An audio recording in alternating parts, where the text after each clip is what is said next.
देखिए, आज के टॉपिक को पढ़ने से पहले मैं कुछ जनरल बातें आपसे डिस्कस कर दूँ। तो देखिए, हमारी जनरल बातें जो होंगी वो स्फीयर के ऊपर होंगी, है ना।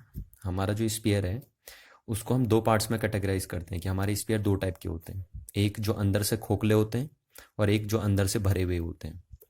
तो जो अंदर से खोखले होते हैं वो हो गए हमारे होलो स्फीयर, जिनको हम स्पेरिकल सेल भी कॉल करते हैं। आप होलो स्फीयर बोल दीजिए, स्पेरिकल सेल बोल दीजिए, बात एक ही है।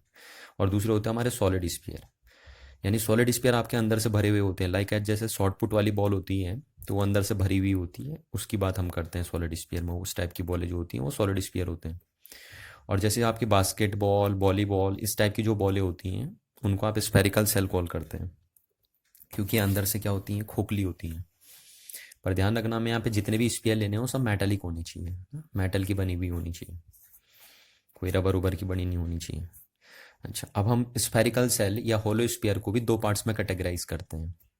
एक होते हैं हमारे कंडक्टिंग स्फेरिकल सेल और दूसरे होते हैं नॉन कंडक्टिंग स्फेरिकल सेल। दिखने में दोनों एक जैसे दिख रहे हैं, मैंने ऐसे ही बनाए। तो कंडक्टिंग स्फेरिकल सेल जो है और एक दूसरा है नॉन कंडक्टिंग स्फेरिकल सेल। तो ये जो मैंने स्फेरिकल सेल बनाई, ये थिन टाइप के स्फेरिकल सेल है ना, बहुत पतली है। देखिए, ये जैसे बास्केटबॉल की होती है ना, ये आउटर कवरिंग होती है और ये इनर कवरिंग होती है। तो ये बहुत थिन स्फेरिकल सेल है। ठीक है, एक ऐसा भी बनता है आपका स्फेरिकल सेल। ये क्या होता है, ये कोसेंट्रिक स्फेरिकल, यानी कोसेंट्रिक थिक स्फेरिकल सेल हम इसे बोलते हैं। कोसेंट्रिक इसलिए बोलते हैं क्योंकि दोनों का सेंटर एक ही है। तो ये देखिए काफ़ी मोटा है इसमें, इस टाइप की। ये बोली जाती है थिक कोसेंट्रिक स्फेरिकल सेल। और ये क्या बोले जाते हैं आपके, थिन स्फेरिकल सेल बोले जाते हैं। तो अब जो हम बात करेंगे, हम जनरली इन्हीं की बातें करते हैं अपने सिलेबस में, थिन स्फेरिकल सेल की बात करते हैं। आप इसकी भी बात कर सकते हैं, कोई दिक्कत नहीं है, इसमें भी वही चीज़ें होंगी डिस्कस जो इसके अंदर होंगी। पर हम बात करेंगे थिन स्फेरिकल सेल्स की। अब थिन स्पेरिकल सेल जो हमारे पास थे वो दो टाइप के हमारे बने। कौन से, कंडक्टिंग स्पेरिकल सेल और दूसरा नॉन कंडक्टिंग स्पेरिकल सेल। अब क्या होता है, देखिए, अगर कंडक्टिंग स्पेरिकल सेल को मैं कोई चार्ज देता हूं, है ना, किसी भी कंडक्टिंग बॉडी को, सेल ही नहीं, किसी भी कंडक्टिंग बॉडी को अगर आप चार्ज सप्लाई करते हो तो वो चार्ज उसकी सरफेस पे जाके डिस्ट्रीब्यूट हो जाता है। किसी भी कंडक्ट, अगेन आई रिपीट, किसी भी कंडक्टिंग बॉडी को अगर आप चार्ज सप्लाई करते हो तो वो चार्ज उसकी सरफेस पे जाके डिस्ट्रीब्यूट हो जाता है। ये मैंने आपको क्वेश्चन नंबर 28 में भी करके दिखाया था, एनसीईआरटी के प्रीवियस वीडियो में पढ़ा हुआ है ये सब। तो अब अगर कंडक्टिंग बॉडी वो कंडक्टिंग बॉडी एक रेगुलर शेप की अगर होती है, जैसे ये रेगुलर शेप की है, देखिए सेल जो है वो रेगुलर शेप के हैं। तो अगर किसी रेगुलर शेप की कंडक्टिंग बॉडी को, है ना, किसी भी रेगुलर शेप की कंडक्टिंग बॉडी को अगर आप चार्ज सप्लाई करते हैं तो वो चार्ज आपका कंडक्टिंग बॉडी की सरफेस पे यूनिफॉर्मली डिस्ट्रीब्यूट हो जाता है। कैसे डिस्ट्रीब्यूट हो जाएगा, यूनिफॉर्मली डिस्ट्रीब्यूट हो जाएगा। क्यों, क्योंकि ये बॉडी रेगुलर शेप की है। अगर इरेगुलर शेप की होती तो सरफेस पे तो चार्ज डिस्ट्रीब्यूट होगा बट नॉन यूनिफॉर्म डिस्ट्रीब्यूशन उसका होगा। तो अगर हम किसी भी रेगुलर शेप की कंडक्टिंग बॉडी को चार्ज सप्लाई कर देते हैं, अगेन आई रिपीट, किसी भी कंडक्टिंग रेगुलर शेप की कंडक्टिंग बॉडी को अगर हम चार्ज सप्लाई कर देते हैं तो वो चार्ज उस कंडक्टिंग बॉडी की सरफेस पे यूनिफॉर्मली डिस्ट्रीब्यूट हो जाता है। जैसे ये है हमारे पास एक कंडक्टिंग बॉडी, है ना, कंडक्टिंग स्पेरिकल सेल है। अब अगर मैं इसको कोई चार्ज सप्लाई कर दूं यहाँ पे या यहाँ पे या यहाँ पे, कहीं पे भी, है ना, यहाँ पे, तो ये चार्ज कहाँ हो जाएगा, ये चार्ज इसके सरफेस पे यूनिफॉर्मली डिस्ट्रीब्यूट हो जाएगा, है ना, यहाँ पे यूनिफॉर्मली डिस्ट्रीब्यूट हो जाएगा एक तरीके से। कंडक्टिंग बॉडी में पहचान होती है, और रेगुलर शेप की कंडक्टिंग बॉडी में होता है ये। इरेगुलर शेप की कंडक्टिंग बॉडी को अगर आप चार्ज दोगे तो वो सरफेस पे तो पहुंच जाएगा पर यूनिफॉर्मली डिस्ट्रीब्यूट नहीं होता। अच्छा, दूसरा आपका नॉन कंडक्टिंग स्पेरिकल सेल। तो अगर नॉन कंडक्टिंग स्पेरिकल सेल है और उसको अगर आप चार्ज देते हो, यहाँ पे हमारा रेगुलर शेप का है, ये जो हमारा सेल है वो रेगुलर शेप का है। तो नॉन कंडक्टिंग स्पेरिकल सेल को अगर आप कोई चार्ज सप्लाई करते हो, बाई चांस सपोज मैंने यहाँ पे चार्ज सप्लाई करा, तो ये चार्ज यहीं पे रहेगा। ये चार्ज यूनिफॉर्मली डिस्ट्रीब्यूट नहीं हो पाएगा इस सरफेस पे, क्योंकि ये non conducting spherical, non conducting body है। और किसी भी नॉन कंडक्टिंग बॉडी को आप जहाँ पे चार्ज देते हैं वो चार्ज वहीं पे रहता है। ठीक है, और ये तो इनके अंदर कैविटी बनी हुई है क्योंकि ये स्पेरिकल सेल है या होलो स्फीयर है, तो ये इनके अंदर कैविटी बनी पड़ी है। अच्छा, तो मैंने क्या कहा आपसे कि जब भी एक रेगुलर शेप की कंडक्टिंग बॉडी को अगर आप चार्ज सप्लाई करते हैं तो वो चार्ज कंडक्टिंग बॉडी की सरफेस पे क्या हो जाता है, यूनिफॉर्मली डिस्ट्रीब्यूट हो जाता है। जबकि नॉन कंडक्टिंग बॉडी को अगर आप चार्ज सप्लाई करते हैं तो जिस पॉइंट पे आप चार्ज सप्लाई करते हैं वो चार्ज उसी पॉइंट पे रहता है आपका। दूसरी बात हम करते हैं सॉलिड स्फीयर की। तो सॉलिड स्फीयर में भी देखिए, अगर हम एक कंडक्टिंग सॉलिड स्फीयर है चाहे अंदर से भरा हुआ, अगर मैं चार्ज इसको यहाँ पे सप्लाई कर दूं क्यू चार्ज, या यहाँ पे सप्लाई कर दूं क्यू चार्ज, या यहाँ पे सप्लाई कर दूं या यहाँ पे सप्लाई कर दूं, कहीं पे भी अगर आप इसको क्यू चार्ज सप्लाई कर दीजिए तो ये सारा का सारा चार्ज उठकर इसकी सरफेस पे आ जाएगा। इसके कहाँ आ जाएगा, सरफेस पे आ जाएगा। कभी भी किसी कंडक्टिंग बॉडी को अगर आप कोई चार्ज सप्लाई करते हैं तो उसकी सरफेस पे पहुंच जाता है। और क्योंकि ये रेगुलर शेप की बॉडी है इसलिए ये चार्ज इस सरफेस पे क्या हो जाएगा, यूनिफॉर्मली डिस्ट्रीब्यूट हो जाएगा। यानी अगर मैं ये क्यू चार्ज इस कंडक्टिंग बॉडी को देता हूं तो ये कंडक्टिंग बॉडी क्योंकि रेगुलर शेप की है तो ये क्यू चार्ज उठकर सरफेस पे यूनिफॉर्मली डिस्ट्रीब्यूट हो जाएगा ना, तो ये अंदर नहीं रहता ये चार्ज फिर यहाँ। ठीक है, जबकि नॉन कंडक्टिंग बॉडी को अगर मैं यहाँ पे चार्ज दूं क्यू तो ये यहीं पे रहेगा, चाहे रेगुलर शेप की हो या इरेगुलर शेप की हो, ये यहीं पे रहेगा। तो ये आपने बेसिक फर्क जाना कि कंडक्टिंग बॉडी और नॉन कंडक्टिंग बॉडी में क्या डिफरेंस होता है ना। नॉन कंडक्टिंग बॉडी में आप जहाँ पे चार्ज सप्लाई करते हैं चार्ज वहीं पे रहता है, जबकि कंडक्टिंग बॉडी में जहाँ पे आप चार्ज सप्लाई करते हैं वो चार्ज सीधे उठ के सरफेस पे पहुंच जाता है। और अगर बॉडी रेगुलर शेप की हो तो वो चार्ज सरफेस पे यूनिफॉर्मली डिस्ट्रीब्यूट हो जाएगा। ठीक, अब मैंने आपसे यहाँ कहा कि जैसे ये स्पेरिकल सेल है तो स्पेरिकल सेल भी हमारे दो टाइप के होते हैं, थिन स्पेरिकल सेल, ये इनमें आउटर कवरिंग थिन होती है, और एक होता है थिक स्पेरिकल सेल या कोसेंट्रिक थिक स्पेरिकल सेल, ये इसमें थोड़ा ही मोटा होता है ये चीज। अब आप देखिए, तो ये केस जो मैं डेरिवेशन करूंगा अभी इलेक्ट्रिक फील्ड का, जो हम डेरिवेशन करने वाले हैं आज, वो डेरिवेशन इस केस के लिए यानी कंडक्टिंग स्पेरिकल सेल के लिए, इस केस के लिए और इस केस के लिए, और इन तीनों केस के लिए एक जैसा होगा। वो जो डेरिवेशन हम करेंगे वो इसके लिए भी वैलिड हो जाएगा, यानी नॉन कंडक्टिंग स्पेरिकल सेल के लिए भी वैलिड हो जाएगा।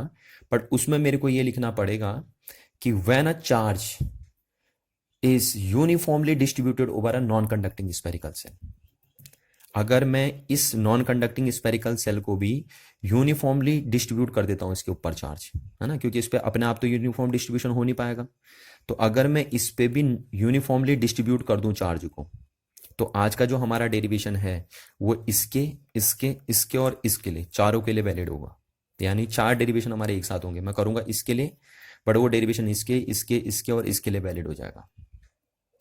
पर ध्यान रखना, वो डेरिवेशन जो आज का डेरिवेशन होगा इसके लिए सिर्फ तभी वैलिड हो पाएगा जब आप नॉन कंडक्टिंग स्पेरिकल सेल को जो चार्ज दोगे वो यूनिफॉर्मली डिस्ट्रीब्यूट करोगे उसकी सरफेस के ऊपर, क्योंकि ये खुद तो डिस्ट्रीब्यूट करेगा नहीं, यूनिफॉर्मली डिस्ट्रीब्यूट नॉन कंडक्टिंग है, तो आपको करना पड़ेगा इसमें, है ना।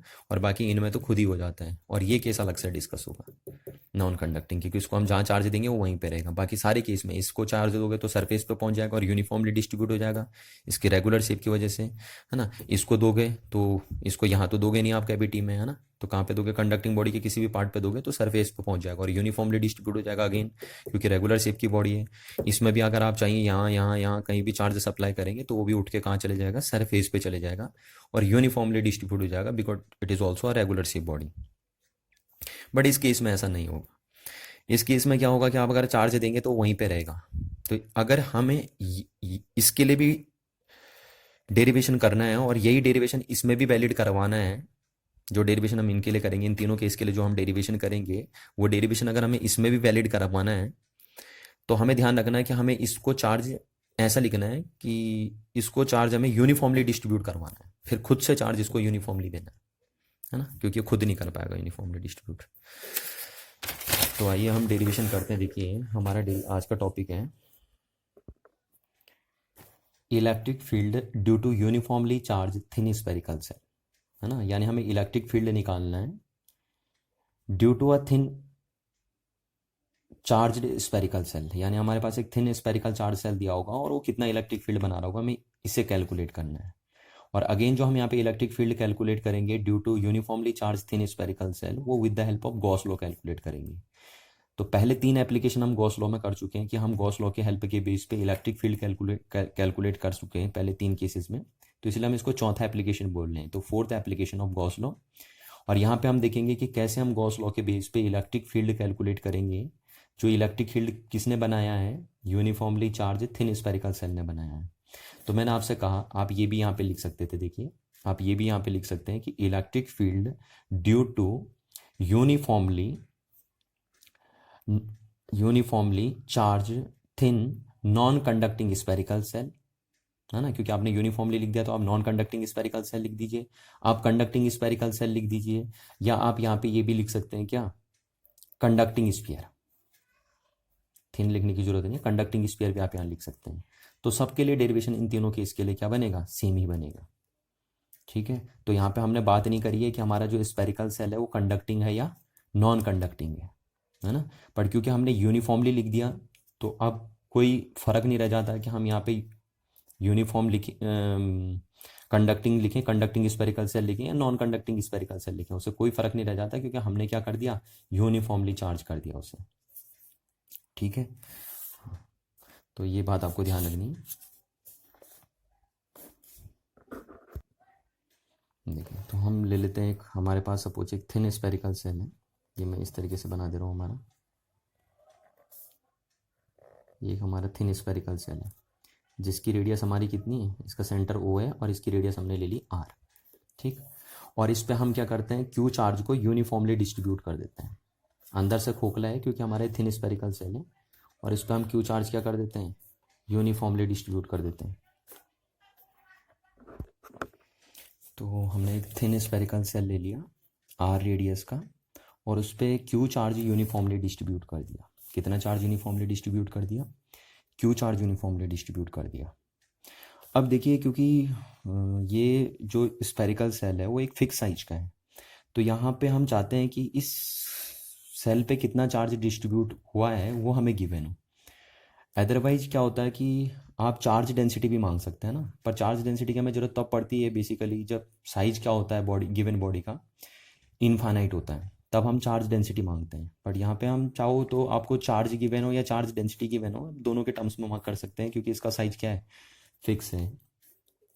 तो हमने लिए एक स्फेरिकल सेल जिसका रेडियस R है और उस पर Q चार्ज क्या कर दिया? यूनिफॉर्मली डिस्ट्रीब्यूट कर दिया। तो हम लिख लेते हैं इस चीज़ को कि consider a spherical shell of radius R in which on which a Q charge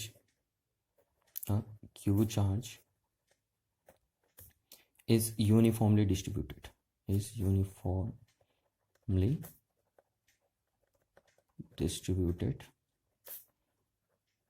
over it। ठीक है, तो हमने क्या किया? Q चार्ज इस स्फेरिकल सेल के ऊपर क्या कर दिया? यूनिफॉर्मली डिस्ट्रीब्यूट कर दिया। अब चाहे ये स्फेरिकल सेल कंडक्टिंग हो या नॉन कंडक्टिंग हो, कोई फर्क नहीं रह जाता इसमें। ठीक है, तो अब हम यहाँ पे इसकी चार्ज डेंसिटी भी सपोज कंसीडर कर लेते हैं। अगर आप नहीं भी करते हैं तो कोई दिक्कत नहीं है यहाँ पे, तो आपका जो फाइनल एक्सप्रेशन आना चाहिए वो Q और किसके टर्म, ये क्या है आपके R, आपको R गिवन है, इस स्फेरिकल सेल का रेडियस गिवन है और इस पर कितना चार्ज गिवन है? Q चार्ज गिवन है। तो मैं इसकी चार्ज डेंसिटी के टर्म्स में अगर मेरे को फाइनल एक्सप्रेशन लिखना है तो मैं इसकी चार्ज डेंसिटी भी कंसीडर कर लेता हूँ। वैसे ज़रूरत नहीं पड़ेगी यहाँ पे क्योंकि फिक्स साइज का है। तो let us consider sigma is the surface charge density of this thin spherical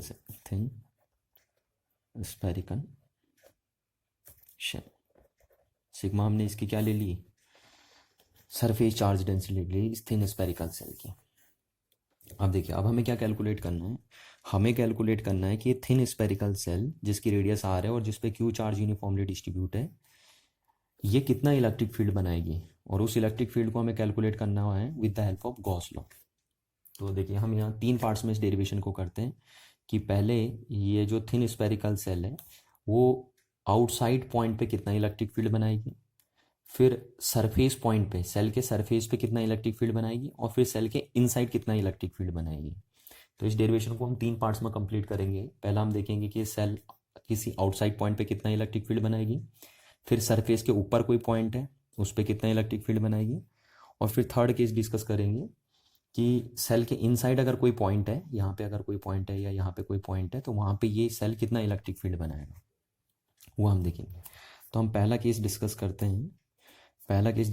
हम फील्ड मतलब electric field outside the shell के आउटसाइड कितना फील्ड बनेगा। ठीक है, तो सपोज हम एक पॉइंट ले लेते हैं, ये पॉइंट P जो सेल के सेंटर से कितने डिस्टेंस पे है, R डिस्टेंस पे है, और यहाँ पे हमें पता करना है कि ये सेल कितना इलेक्ट्रिक फील्ड बनाएगा इस पॉइंट पे, वो हम कैलकुलेट करेंगे। यहाँ पे ये पूरा सेल यहाँ पे इस पॉइंट पे कितना इलेक्ट्रिक फील्ड क्रिएट करेगा। तो देखिए, हम इस अगर गॉस लॉ से करते हैं, तो मैंने आपको पहले भी कहा है कि गॉस लॉ के लिए आपको 3 स्टेप करने पड़ते हैं। पहला स्टेप आपका होता है कि जिस पॉइंट पे आपको इलेक्ट्रिक फील्ड निकालना होता है, उस पॉइंट पे आप symmetric hypothetical Gaussian surface draw करते हैं। पहला स्टेप आपका ये होता है। दूसरा स्टेप आपका होता है कि आप उस गॉसियन सरफेस से टोटल कितना फ्लक्स निकल रहा है उसे कैलकुलेट करते हैं। आप इस तरीके से उस गॉसियन सरफेस से टोटल कितना फ्लक्स निकल रहा है उसे कैलकुलेट करते हैं। दूसरा स्टेप आपका ये होता है। और तीसरा स्टेप होता है आपके, आप गॉस थ्योरम अप्लाई कर देते हैं ना, ये गॉस थ्योरम आप अप्लाई कर देते हैं। तो 3 स्टेप में आप कैलकुलेट करते हैं कि अगर आपको किसी भी पॉइंट पे इलेक्ट्रिक फील्ड कैलकुलेट करना है with the help of Gauss law, तो हम 3 स्टेप में गॉस लॉ को फॉलो करके चलते हैं। पहला स्टेप हम क्या करते हैं कि जिस पॉइंट पे हमें इलेक्ट्रिक फील्ड कैलकुलेट करना है, उस पॉइंट पे हम सिमेट्रिक हाइपोथेटिकल गॉसियन सरफेस लगा देते हैं। ठीक, दूसरा हम क्या करते हैं कि उस गॉसियन सरफेस से टोटल कितना फ्लक्स निकल रहा है उसे कैलकुलेट कर लेंगे, और लास्ट में गॉस थ्योरम लगा के कितना इलेक्ट्रिक फील्ड बनेगा उस पॉइंट पे वो कैलकुलेट कर लेंगे। तो देखिए, पहला हम यही पे बोलते हैं कि ये पॉइंट हमारा P है जो सेंटर से R डिस्टेंस पे, जहाँ पे हमें इलेक्ट्रिक फील्ड देखना है कि ये स्फेरिकल सेल इस पॉइंट पे कितना इलेक्ट्रिक फील्ड बनाएगा। तो let a point P at a distance R from the shell where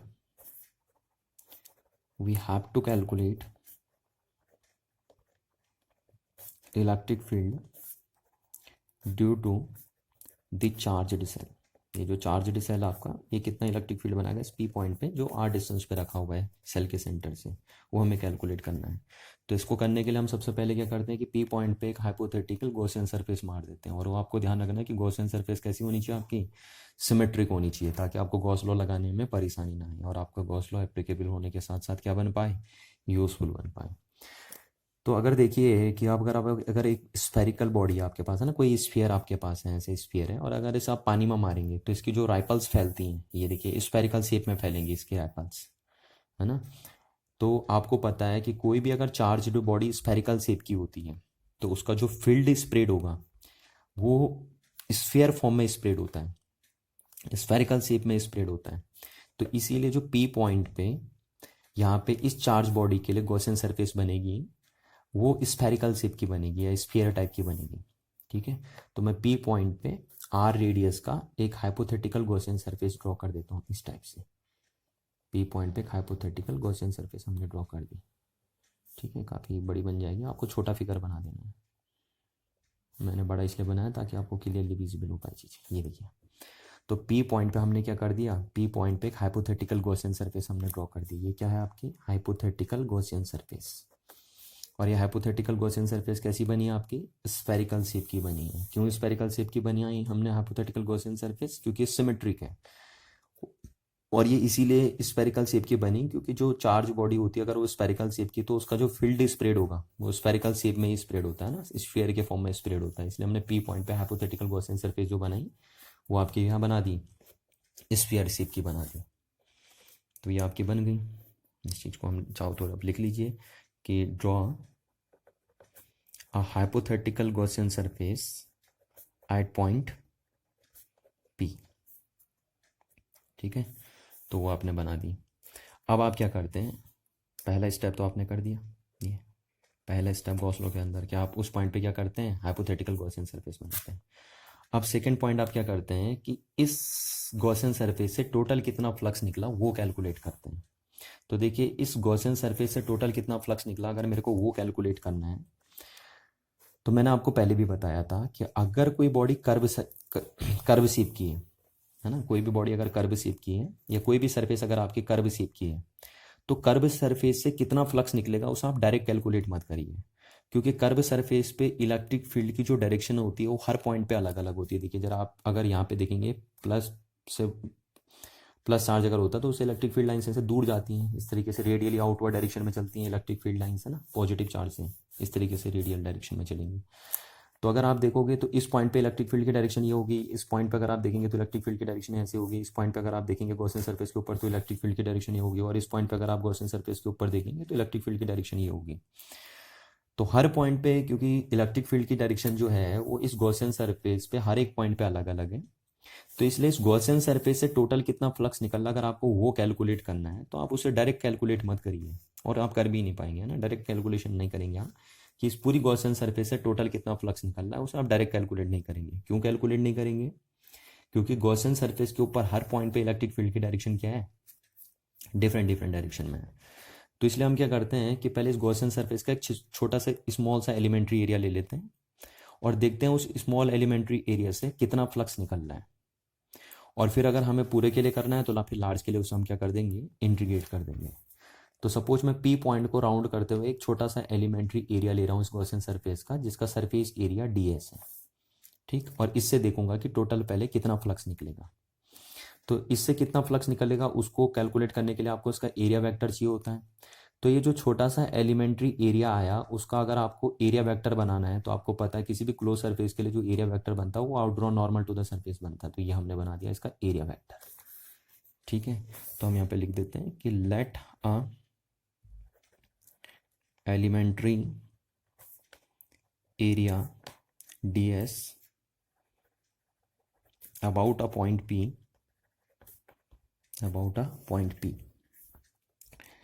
तो अब इससे कितना फ्लक्स निकलेगा पहले हम वो कैलकुलेट कर लेते हैं। तो therefore the electric flux passes through this element, इस एलिमेंट से कितना फ्लक्स निकलेगा तो उसको हमने d फाई लिख दिया है ना, क्योंकि जब एलिमेंट छोटा है तो उससे जो फ्लक्स भी आएगा वो छोटा आएगा। तो कितना फ्लक्स निकलेगा, फ्लक्स का फॉर्मूला आपको पता है क्या होता है, ई डॉट डी एस, ये बना आपका। तो E D S cos theta, आप डॉट प्रोडक्ट को खोलेंगे तो कॉस थीटा बनेगा। अब यहाँ पे देखिए जरा, यहाँ पे तो यहाँ पे जो इलेक्ट्रिक फील्ड की डायरेक्शन होगी वो क्या होगी, क्योंकि ये पॉजिटिवली चार्ज बॉडी है, और पॉजिटिवली चार्ज बॉडी के लिए या कोई भी स्पेरिकल शिप की बॉडी जो होती है उसके लिए इलेक्ट्रिक फील्ड की डायरेक्शन क्या होती है, रेडियली या तो इनवर्ड होती है या आउटवर्ड होती है। पर क्योंकि पॉजिटिवली चार्ज है तो इलेक्ट्रिक फील्ड की डायरेक्शन रेडियली आउटवर्ड होगी, अगर नेगेटिवली चार्ज होती है तो इलेक्ट्रिक फील्ड की डायरेक्शन रेडियली इनवर्ड होती है।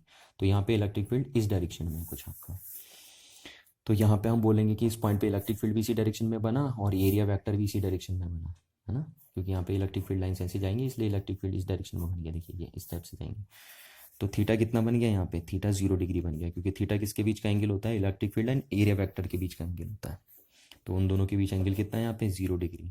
तो आपका फ्लक्स कितना बना, आपका फ्लक्स बन गया ई डी एस, ये बना। अब आपको कैलकुलेट करना है टोटल फ्लक्स कितना निकला इस पूरी गॉसियन सरफेस है ना। तो therefore total flux link with Gaussian surface इस, तो इस पूरी गॉसियन सरफेस से कितना इलेक्ट्रिक फ्लक्स निकला, तो इसको आप लार्ज के लिए इंटीग्रेट कर देंगे। देखिए है ना, क्लोज सरफेस हो तो गॉसियन सरफेस होती क्लोज है, तो आप ये इसे इंटीग्रेट करेंगे, ठीक। तो ये इंटीग्रेट होगा तो आपको पता है ई बाहर आ जाएगा, ये डिफरेंशिएशन से इंटीग्रेशन कैंसिल आउट है, तो टोटल फ्लक्स कितना है आपका, देखिए ई बाहर आ जाएगा ना, ई बाहर आने के ई क्योंकि कांस्टेंट है। इस गॉसियन सरफेस के हर एक पॉइंट की डिस्टेंस क्या है, देखिए इस गॉसियन सरफेस की हर एक पॉइंट की डिस्टेंस सेंटर से आर है, तो इसलिए इस गॉसियन सरफेस के ऊपर हर एक पॉइंट पे इलेक्ट्रिक फील्ड का मैग्नीट्यूड क्या होगा, सेम होगा, भले डायरेक्शन अलग अलग होगी पर मैग्नीट्यूड इस गॉसियन सरफेस के ऊपर जो इलेक्ट्रिक फील्ड का मैग्नीट्यूड होगा हर पॉइंट पे सेम होगा। तो यहाँ से क्योंकि इलेक्ट्रिक फील्ड का मैग्नीट्यूड यूनिफॉर्म है तो कांस्टेंट चीज़ें डिफरेंशिएट इंटीग्रेट नहीं होती, इसलिए मैंने उसे बाहर लिख दिया है ना। और इसी को कांस्टेंट रखने के लिए तो हम गॉसियन सरफेस कैसी लेते हैं, सिमेट्रिक लेते हैं, कि ताकि हमारा यहाँ पे इंटीग्रेशन आसानी से हो पाए, है ना। तभी तो हम बोलते हैं कि गॉसियन सरफेस सिमेट्रिक कब बोली जाती है, जब उसके पॉइंट के जब उसके सरफेस के ऊपर हर एक पॉइंट पे इलेक्ट्रिक फील्ड का मैग्नीट्यूड क्या हो, सेम हो। तो ई बाहर आ गया, तो यहाँ से इंटीग्रेशन क्या हो गया आपका ds, ठीक है। तो अब आपका ds बना तो ई, और देखिए इसका सरफेस एरिया कितना होगा ना, तो इस पूरी गॉसियन सरफेस का सरफेस इंटीग्रल कितना होगा, तो आपको पता अगर आप इसके सरफेस को इंटीग्रेट करोगे तो स्फीयर का सरफेस एरिया कितना होता है? स्फीयर का सरफेस एरिया होता है आपका 4πr²। तो इस गॉसियन सरफेस की रेडियस कितनी है? स्मॉल r, तो 4πr² हो जाएगा। तो जो टोटल फ्लक्स आपका आया वो कितना आ गया? E × 4πr²। ये बन गया आपका। तो इसको क्वेश्चन नंबर फर्स्ट नाम दे दिया मैंने, टोटल फ्लक्स निकाल दिया आपने। अब आपको मैंने तीसरा स्टेप क्या बताया था? पहला स्टेप बताया था कि जिस पॉइंट पे निकालना उस पर हाइपोथेटिकल गॉसियन सरफेस बनाते हैं, वो आपने ड्रॉ कर दी। फिर आप निकालते हैं उस गॉसियन सरफेस से टोटल कितना फ्लक्स निकला, वो आपने कैलकुलेट कर लिया, टोटल फ्लक्स कितना निकला। अब थर्ड स्टेप हम लगाते हैं गॉस लॉ। देखिए गॉस लॉ क्या कहता है? The total electric flux passes through this Gaussian surface is equivalent to 1/epsilon naught times of the total charge enclosed by Gaussian surface. Total charge enclose by Gaussian surface, कि Gaussian surface ने कितना charge enclose किया। तो देखिए phi total अगर आप लिखेंगे तो 1/epsilon naught इंटू कितना चार्ज इनक्लोज किया इसने, गॉसियन सरफेस ने। तो अगर हम देखो इसको दो टर्म्स में लिखें, आप डायरेक्ट क्यू भी लिख सकते हो कि इस गॉसियन सरफेस ने कितना चार्ज इनक्लोज किया, पूरा का पूरा क्यू चार्ज इनक्लोज किया है ना। तो आप डायरेक्ट क्यू भी लिख सकते हो, पर मैं इसको डेंसिटी के टर्म्स में लिख रहा हूँ। देखो डेंसिटी के टर्म्स में क्या लिख रहा हूँ कि यूनिट एरिया पे जो चार्ज है उसको हमने सिग्मा बोला है। यूनिट एरिया का चार्ज क्या है? सिग्मा। कि 1 मीटर स्क्वायर एरिया पे जो चार्ज है वो ये है। तो इस 4πr² एरिया पे कितना चार्ज होगा? देखो इतना। गॉसियन सरफेस ने कितना चार्ज इनक्लोज किया है? इतना ही चार्ज तो इनक्लोज किया जितना इस स्फीयर पे है। तो इस स्फीयर पे कितना चार्ज होगा पूरे पे? अगर सिग्मा क्या है? सिग्मा वो चार्ज है जो पर यूनिट एरिया में है। तो इस पूरे सरफेस पे कितना चार्ज होगा? इसके एरिया से मल्टीप्लाई कर देंगे, है ना। इस एरिया से मल्टीप्लाई कर देंगे तो इस पूरे स्फीयर पे जो चार्ज है वही चार्ज इनक्लोज किया है इस गॉसियन सरफेस ने। तो इतना चार्ज इनक्लोज किया है गॉसियन सरफेस ने। तो यहाँ देखिए हमने सिग्मा लिख दिया और इसका एरिया कितना आ जाएगा? इसका एरिया आ जाएगा 4πR², है ना। तो यहाँ से हम बोल सकते हैं कि कितना चार्ज इनक्लोज किया गॉसियन सरफेस ने? Sigma into 4πR²। इतना चार्ज इनक्लोज किया गॉसियन सरफेस ने। देखिए तो आगे हमारे पास क्या बना? अब हमने टोटल फ्लक्स निकाला था, तो हमारा टोटल फ्लक्स कितना आया था? यहाँ देखिए हमने टोटल फ्लक्स निकाला था, तो टोटल फ्लक्स हमारा यह आया था। तो E × 4πR² हमारा आया था टोटल फ्लक्स, स्मॉल r²। तो is equal to 1/epsilon naught into sigma into 4πR²। अभी देखिए 4π से यह आपका 4π कैंसिल आउट हो गया। तो हमारा जो E आया वो कितना आ गया? 1/epsilon naught। और ये आपका बना सिग्मा, में यहाँ लिख देता हूँ सिग्मा, और ये आपका बना r²/स्मॉल r²। इतना इलेक्ट्रिक फील्ड बनेगा, ठीक है ना। तो कोई भी एक थिन स्फेरिकल सेल जिसकी सरफेस चार्ज डेंसिटी सिग्मा हो और रेडियस r हो, तो अपने से r डिस्टेंस पे कितना इलेक्ट्रिक फील्ड बनाएगा? आउटसाइड पॉइंट पे इतना इलेक्ट्रिक फील्ड बनाएगा। अब चाहो तो आप इस एक्सप्रेशन को ऐसे भी लिख सकते थे। देखिए आप इस एक्सप्रेशन को ऐसे भी लिख सकते थे कि यहाँ पे देखिए अगर मैं सिग्मा की वैल्यू पुट कर दूँ तो सिग्मा कितना होगा आपको पता है। अगर आप इसे चार्ज के टर्म्स में लिखना चाहें, मैं पहले भी कह रहा हूँ आपसे, मैंने शुरू में भी कहा था कि आप यहाँ पे चार्ज के टर्म्स में भी लिख सकते हो और चार्ज डेंसिटी के टर्म्स में भी एक्सप्रेशन को लिख सकते हो। क्योंकि बॉडी फाइनाइट है तो चार्ज ही गिवन होगा हमें ना, क्योंकि हम तो डेंसिटी कम मांगते हैं। डेंसिटी तब मांगते हैं बॉडी जब इनफाइनाइट साइज की होती है, तब हम चार्ज को कैलकुलेट नहीं कर पाते ना। कौन इतना चार्ज गिन रहा है कि बॉडी पे कितना चार्ज है, क्योंकि बॉडी अगर इनफाइनाइट साइज की है। पर यहाँ बॉडी फाइनाइट साइज की है, तो इसलिए आपको चार्ज गिवन हो, चार्ज डेंसिटी गिवन हो, कोई फर्क नहीं पड़ता। तो हम चलो इसको चार्ज के टर्म्स में लिख देते हैं। तो आपको पता सिग्मा क्या होता है। देखिए charge on per unit area, surface charge density है ना सिग्मा, तो charge on per unit area. अब कितना चार्ज है? क्यू चार्ज है। कितने एरिया में? 4πR² एरिया में। आपको पता है आपने कितना चार्ज दिया है? क्यू चार्ज दिया, और कितने एरिया में दिया है? 4πR² एरिया में दिया, तो इतना चार्ज है। तो हम चाहो तो सिग्मा के सामने आप क्या लिख सकते हो? Q/4πR², और इंटू ये क्या बना आपका? R², अपॉन नीचे क्या चल रहा है आपका? R²। तो ये R² से R² कैंसिल आउट हो गया, तो इलेक्ट्रिक फील्ड कितना है आपका? Q/4πR²। और ये सॉरी एप्सिलॉन नॉट आपका यहाँ छोड़ गया था, तो ये एप्सिलॉन नॉट भी हम लिख देते हैं। तो ये एप्सिलॉन नॉट, चलो इसको सही ढंग से लिख देता हूँ मैं। तो ईच को कितना बना? Q/4πε0 into R²। इतना इलेक्ट्रिक फील्ड बना। और किस डायरेक्शन में जाएगा इलेक्ट्रिक फील्ड? ये इलेक्ट्रिक फील्ड जाएगा रेडियली आउटवर्ड डायरेक्शन में। तो रेडियली आउटवर्ड डायरेक्शन में दिखाने के लिए किसी भी पॉइंट पे ना, क्योंकि इलेक्ट्रिक फील्ड एक वेक्टर क्वांटिटी होती है और वेक्टर क्वांटिटी किसी पॉइंट पे डिफाइंड होती है। तो जैसे मेरे को इस पॉइंट पे डायरेक्शन बतानी है तो मैं बोलूँगा रेडियली आउटवर्ड, इस पॉइंट पे बतानी है तो मैं बोलूँगा रेडियली आउटवर्ड, इस पॉइंट पे बतानी है तो मैं बोलूँगा रेडियली आउटवर्ड। तो रेडियली आउटवर्ड दिखाने के लिए मैं एक यूनिट वेक्टर यूज़ कर लेता हूँ आर कैप, है ना, एक यूनिट वेक्टर यूज़ कर लेता हूँ आर कैप। तो इतना इलेक्ट्रिक फील्ड बना है। ये क्या है? ये है unit vector along the radial vector. तो इतना इलेक्ट्रिक फील्ड बनाता है। तो चाहो आप डेंसिटी, चार्ज डेंसिटी के टर्म्स में लिख लो, चाहो आप चार्ज के टर्म्स में लिख लो। तो इतना इलेक्ट्रिक फील्ड बनाता है एक थिन स्फेरिकल सेल जिस पे क्यू चार्ज यूनिफॉर्मली डिस्ट्रीब्यूट है और अपने से आर डिस्टेंस आउटसाइड पॉइंट पे इतना इलेक्ट्रिक फील्ड क्रिएट करता है। अब जरा आप देखो तो ये वही इलेक्ट्रिक फील्ड है जो एक पॉइंट चार्ज बनाता था अपने से आर डिस्टेंस पे। सपोज एक पॉइंट चार्ज है क्यू और ये अपने से आर डिस्टेंस पे किसी पॉइंट पी पे कितना इलेक्ट्रिक फील्ड बनाता था, ये आपने कैलकुलेट किया था एक टाइम पे कि electric field at a distance R due to a point charge Q is कितना बनता था, 1/4πε0 क्यू अपॉन आर स्क्वायर, यही बनता था electric field due to a point charge. तो ये कहीं ना कहीं इससे मैच कर रहा है ना। तो हम बोल सकते हैं कि आपको इस फॉर्मूले से देखने से ऐसा लग रहा है कि ये electric field due to a thin spherical charge body नहीं है। आपको देखने से ऐसा लग रहा है कि ये electric field due to a point charge है ना। तो हम यहाँ से बोल सकते हैं कि इस फॉर्मूले को देख के हमें ऐसा लग रहा है कि सारा का सारा चार्ज, ऐसा लग रहा है कि इस बॉडी का सारा चार्ज कहाँ पे कंसंट्रेट है, इसके सेंटर पे कंसंट्रेट है ना। हम ये मान के चलेंगे कि सारे चार्ज को हम अगर यहाँ पे कंसंट्रेट कर दें, इस क्यू चार्ज को यहाँ पे कंसंट्रेट कर दें, तो देखो ये इतना ही इलेक्ट्रिक फील्ड बनाएगा तब भी, क्योंकि इसको हम पॉइंट चार्ज मान लें, सारे चार्ज को हम पॉइंट चार्ज मान लें, तो तब भी ये इतना इलेक्ट्रिक फील्ड बनाते हैं। क्योंकि ये फॉर्मूला किससे मैच खा रहा है, electric field due to point charge से मैच खा रहा है। तो हम बोल सकते हैं कि this field is similar to the electric field due to a point charge therefore here we can see the whole charge on the shell is supposed to be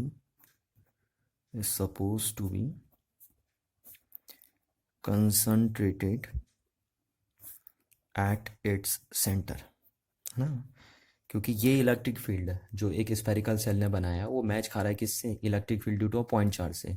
तो हम ये मान सकते हैं, यहाँ पे मान सकते हैं ना, है नहीं ऐसा, हम ये मान सकते हैं कि सारा चार्ज जो स्फेरिकल सेल पे है वो कहाँ पे कंसंट्रेटेड है, एक पॉइंट पे कंसंट्रेटेड है या एक सेंटर ऑफ सेल पे कंसंट्रेटेड है। तो ये हमारा हुआ फर्स्ट पार्ट जिसमें हमने देखा कि एक चार्ज स्फेरिकल सेल अपने आउटसाइड पॉइंट पे कितना इलेक्ट्रिक फील्ड बनाता है, तो इतना इलेक्ट्रिक फील्ड बनाता है। अब सेकंड केस हम देखते हैं कि एक चार्ज स्फेरिकल सेल अपनी सरफेस के ऊपर कितना इलेक्ट्रिक फील्ड बनाता है। तो सरफेस के लिए देखिए आपको क्या करना है, आपको कुछ नहीं करना है, ये पॉइंट यहाँ आ जाएगा तो फिर वही आप गॉसियन सरफेस यहाँ पे ड्रॉ करेंगे, क्योंकि ये पॉइंट यहाँ आ जाएगा। तो फिर वही स्टेप आपको फॉलो करने जो मैंने बोला कि पहले हाइपोथेटिकल गॉसियन सरफेस बनाएंगे, फिर ये लगाएंगे, तीनों स्टेप। तो मैं सारे काम नहीं कर रहा हूँ, आपको पता है सारे काम अगर यहाँ पे रिपीट होंगे तो आपका स्मॉल आर कैपिटल आर में कन्वर्ट हो जाएगा, ठीक है ना। क्योंकि वही अगर हमें यहाँ पे निकालना है इलेक्ट्रिक फील्ड कि ये स्फेरिकल सेल अपनी सरफेस के ऊपर कितना इलेक्ट्रिक फील्ड बना रहा है, तो हमें गॉसियन सरफेस यहाँ पे ड्रॉ करनी पड़ेगी। तो जो गॉसियन सरफेस बनेगी उसकी रेडियस क्या होगी, हम उसको स्मॉल आर मानते हैं, तो वो स्मॉल आर कैपिटल आर में यहाँ पे कन्वर्ट हो जाएगा और सारी प्रोसेस वही फॉलो होगी। तो इसलिए मैं डायरेक्ट यहाँ पे लिख दे रहा हूँ कि हमें निकालना अगर electric field on the surface of shell की सरफेस पे निकालना है, तो हम क्या करेंगे, तो in this formula we can say कि हम यहाँ पे कह सकते हैं कि हमारा स्मॉल आर का में कन्वर्ट हो जाएगा कैपिटल आर, है ना। Electric field on the surface of shell we put small r is equals to capital R in the above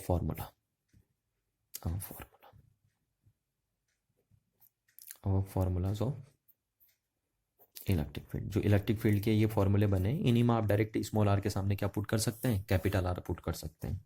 तो आपका क्या निकल के आ जाएगा, electric field on the surface of shell निकल के आ जाएगा। तो देखिए रख लेते हैं हम। तो हम बोलेंगे कि कितना इलेक्ट्रिक फील्ड बनेगा सरफेस पे, है ना। ये देखिए आउटसाइड बना तो मैं इसको ई आउट लिख देता हूँ, है ना, ई आउटसाइड लिख देता हूँ। और ये कहाँ पे बन रहा है, सरफेस पे, तो इसको सरफेस लिख दिया मैंने। तो कितना बनेगा देखिए, क्यू अपॉन इस फॉर्मूले से 4πε0 अपॉन आर स्क्वायर। और ये देखिए सारी वैल्यूज़ कांस्टेंट है, क्योंकि ऑब्जर्वेशन पॉइंट की डिस्टेंस तो चेंज हो सकती है ना, पर यहाँ पे वो भी क्या हो गई, कांस्टेंट हो गई, क्योंकि वो भी कैपिटल आर में कन्वर्ट हो गई। तो ये सारी चीज़ें कांस्टेंट है, इसलिए हम बोलते हैं कि कांस्टेंट इलेक्ट्रिक फील्ड बनना है सरफेस पे, है ना। और चाहो तो इसमें भी रख लो, अगर आप डेंसिटी के टर्म्स में देखना चाहते हो तो सरफेस पे कितना बनेगा डेंसिटी के टर्म्स में। चलो यहाँ यूनिट वेक्टर भी लगा देता हूँ। तो डेंसिटी के टर्म्स में अगर आप देखना चाहते हो तो डेंसिटी के टर्म्स में इतना बन जाएगा, देखिए सॉरी, डेंसिटी के टर्म्स में क्या बनेगा, sigma upon epsilon naught into R square upon ये स्मॉल आर स्क्वायर किस में बन जाएगा, कैपिटल आर स्क्वायर में कन्वर्ट हो जाएगा। और ये यूनिट वेक्टर लगा देंगे, तो ये आर स्क्वायर से आर स्क्वायर कैंसिल आउट हो गया। तो ई सरफेस पे कितना बनेगा, ई सरफेस पे आपका बन जाएगा sigma upon epsilon naught into R cap. और ज़रा देखिए, तो ये मैंने आपको परसों के वीडियो में प्रूफ भी करा पाया था, परसों के लेक्चर में मैंने बात करी भी थी आपसे कि कोई भी सर कंडक्टिंग बॉडी अगर होती है, कोई भी कंडक्टिंग बॉडी होती है, चाहे वो रेगुलर शेप की हो या इरेगुलर शेप की हो, तो उसकी सरफेस पे जो इलेक्ट्रिक फील्ड की वैल्यू बनती है वो सिग्मा अपॉन एप्सिलॉन नॉट होती है। ये बात हमने आपको बताई थी, है ना। तो यहाँ पे भी आज वही बात प्रूफ करके आई कि अगर एक चार्ज स्पेरिकल सेल है तो उसकी सरफेस पे कितना इलेक्ट्रिक फील्ड बनेगा, सिग्मा अपॉन एप्सिलॉन नॉट बनेगा, या आप ये बोल सकते हैं जो एक कांस्टेंट इलेक्ट्रिक फील्ड होगा। अब हमारा है थर्ड केस, तो हम देखते हैं थर्ड केस में। देखिए थर्ड केस में हम क्या देखेंगे, electric field inside the shell, inside the shell देखेंगे हम, है ना। तो शेल देखेंगे, तो ये हमारा शेल था, दोबारा बना दे रहा हूँ मैं यहाँ पे शेल, जिसकी रेडियस हमने कितनी ली थी, इसकी रेडियस हमने ली थी कैपिटल आर, ठीक है। और इस पर क्यू चार्ज हमने क्या कर दिया था, पॉजिटिव लेना, आप चाहो तो नेगेटिव भी ले सकते हो, कोई जरूरी नहीं है कि पॉजिटिवली चार्ज डिस्ट्रीब्यूट करना है। बस फर्क ये होगा, इलेक्ट्रिक फील्ड मैग्नीट्यूड में तो उतना ही, डायरेक्शन में अपोजिट हो जाएगा। जैसे अभी सपोज इस पॉइंट पे इधर को आया था, तो अब इस पॉइंट पे अगर नेगेटिव चार्ज लोगे आप इस स्फीयर पे, तो इधर को आ जाएगा। तो ये हमारे पास एक थिन स्पेरिकल सेल था जिसपे आर रेडियस का, जिसपे हमने क्यू चार्ज यूनिफॉर्मली डिस्ट्रीब्यूट कर दिया था, और इसकी सरफेस चार्ज डेंसिटी हमने कितनी मानी थी, सिग्मा मानी थी। तो अब हमें इसके इनसाइड इलेक्ट्रिक फील्ड कैलकुलेट करना है ना, हमने आउटसाइड कैलकुलेट कर लिया, हमने सरफेस पे कैलकुलेट कर लिया, अब हमें इनसाइड कैलकुलेट करना है। तो सपोज ये एक पॉइंट ले लेता हूँ मैं पी, इनसाइड पॉइंट है ना, कहीं पे भी हो सकता हो, जो सेंटर से कितनी डिस्टेंस पे, सेंटर से स्मॉल आर डिस्टेंस पे। देखिए हम हमें स्मॉल आर किसको ले रहे हैं, ऑब्जर्वेशन पॉइंट की डिस्टेंस ले रहे हैं सेंटर से। तो इस पी पॉइंट पे हमें इलेक्ट्रिक फील्ड कैलकुलेट करना है। तो मैं बोलता हूँ let a point P inside the shell, inside the shell at a distance, कितनी डिस्टेंस पे ले लिया आपने, at a distance R from the shell where we have to calculate, क्या कैलकुलेट करना आपको, we have to calculate electric field due to the shell, due to the charge cell.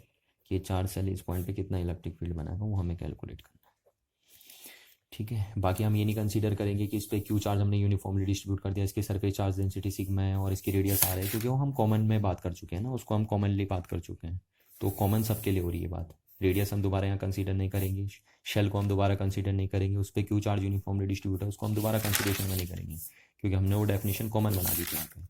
अब हम तीन केस अलग अलग करें, तो यहाँ पे तो हमारा पहला स्टेप क्या होता था कि हम इसे गॉस लॉ से कैलकुलेट कर रहे हैं ना। तो गॉस लॉ लगाने के लिए हम पहला स्टेप क्या करते थे कि जिस पॉइंट पे हमें इलेक्ट्रिक फील्ड कैलकुलेट करना था उस पॉइंट पे हम क्या लगा देते थे, एक हाइपोथेटिकल गॉसियन सरफेस। तो इस पॉइंट पे जो हाइपोथेटिकल गॉसियन सरफेस बनेगी वो कैसी बनेगी आपकी, स्फीयर स्फेरिकल शेप की बनेगी, इस टाइप की बनेगी आपकी हाइपोथेटिकल गॉसियन सरफेस। अब हम देखते हैं कि इस गॉसियन सरफेस से टोटल कितना फ्लक्स निकल रहा है, उसे हम कैलकुलेट करते हैं। तो फिर वही यहाँ पे हम देखिए क्या लेते हैं, तो टोटल इलेक्ट्रिक फ्लक्स कितना निकल रहा है इससे। तो हम देखते हैं कि जो टोटल इलेक्ट्रिक फ्लक्स निकलेगा वो कैसे लिख देता हूँ मैं, डायरेक्ट लिख देता हूँ कि टोटल इलेक्ट्रिक फ्लक्स कितना निकला ना, तो ऐसे लिख देते हैं हम टोटल इलेक्ट्रिक फ्लक्स को, ठीक है। अब आप सोचोगे कि पहले स्मॉल स्मॉल क्यों नहीं निकाला, यहाँ लार्ज क्यों कर दिया, तो मैं भी बता रहा हूँ आपको कि क्यों करा हमने लार्ज। देखिए तो इतना इलेक्ट्रिक फ्लक्स निकलेगा टोटल इलेक्ट्रिक फ्लक्स इससे, है ना, जैसे हमने किया था, मैंने आपको कहा था कि कैसे करते हैं, पहले कर्व सरफेस के लिए पहले छोटा छोटा लेते हैं, फिर लार्ज के लिए उसे इंटीग्रेट कर देते हैं। तो मैंने यहाँ डायरेक्ट लिख दिया कि टोटल फ्लक्स इतना बनेगा, अब देखिए टोटल फ्लक्स अगर इतना बनेगा तो फिर हम क्या करते हैं, ये टोटल इलेक्ट्रिक फ्लक्स मैंने ऐसे लिख दिया, ठीक है। अब गॉस लॉ क्या कहता है आपका, कि गॉस लॉ कहता है, अब हम अकॉर्डिंग टू गॉस लॉ अगर बोलें, अकॉर्डिंग टू गॉस लॉ लगाते हैं। हमने एक पहला स्टेप कर लिया कि जिस पॉइंट पे हमें निकालना होता था इलेक्ट्रिक फील्ड, उस पॉइंट पे हम हाइपोथेटिकल गॉसियन सरफेस के लगा देते थे, तो वो हमने लगा दिया। फिर दूसरा स्टेप होता था हमारा कि उस गॉसियन सरफेस से हम टोटल फ्लक्स निकालते थे, तो मैंने टोटल फ्लक्स अभी ये लिख दिया ना डायरेक्ट। हमने स्मॉल स्मॉल नहीं निकाला, डायरेक्ट मैंने लार्ज के लिए कर दिया, क्योंकि मैंने प्रीवियस वीडियो में आपको आउटसाइड वाले पॉइंट पे बताया था कि पहले छोटे छोटे के लिए निकालते हैं कर्व सरफेस में, फिर देन लार्ज के लिए उसे इंटीग्रेट कर देते हैं। तो हमने कर दिया। अब तीसरा स्टेप हम करते हैं कि अकॉर्डिंग टू गॉस लॉ, हम गॉस लॉ लगाते हैं कि जो टोटल इलेक्ट्रिक फ्लक्स होगा किसके इक्विवेलेंट होगा, 1/ε0 times of the total charge enclose by Gaussian surface. तो कितना इलेक्ट्रिक फ्लक्स निकला हमारा इलेक्ट्रिक फ्लक्स निकला EDS।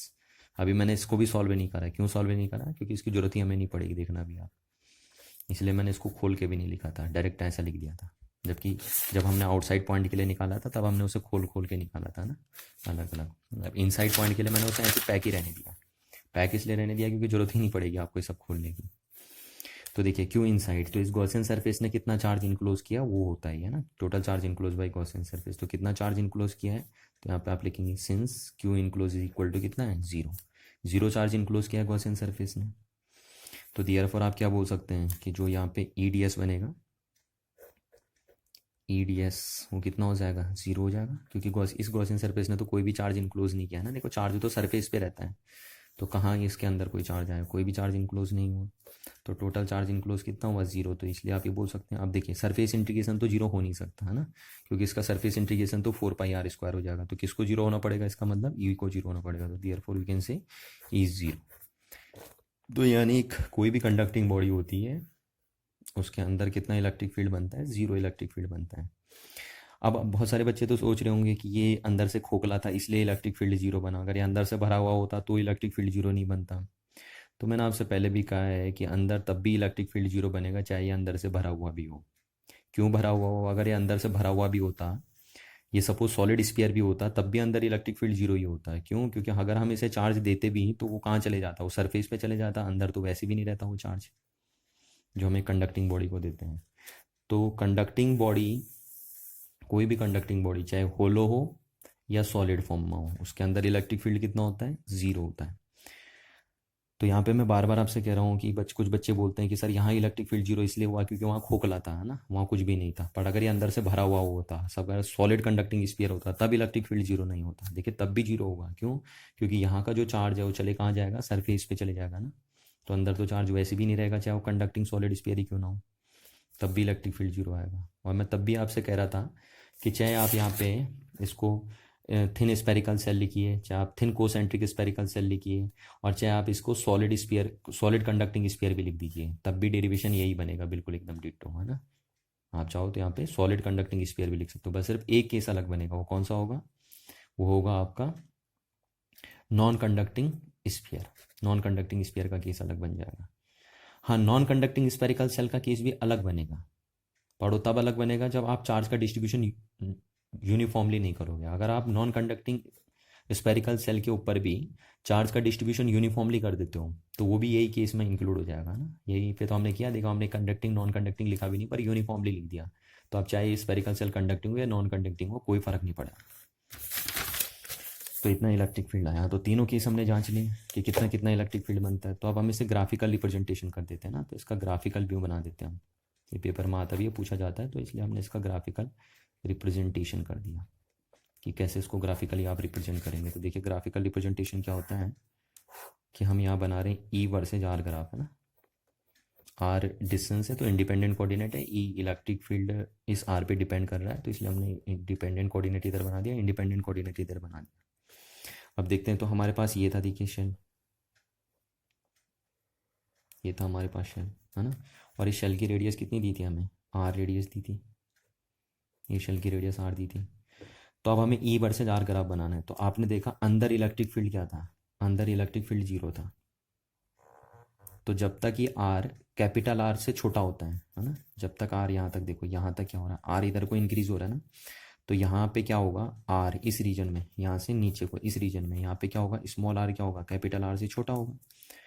और जब तक स्मॉल आर यानी ऑब्जर्वेशन पॉइंट की डिस्टेंस सेल के रेडियस से छोटी होती है तब तक कौन से पॉइंट आएंगे, सारे इनसाइड द सेल वाले पॉइंट आएंगे।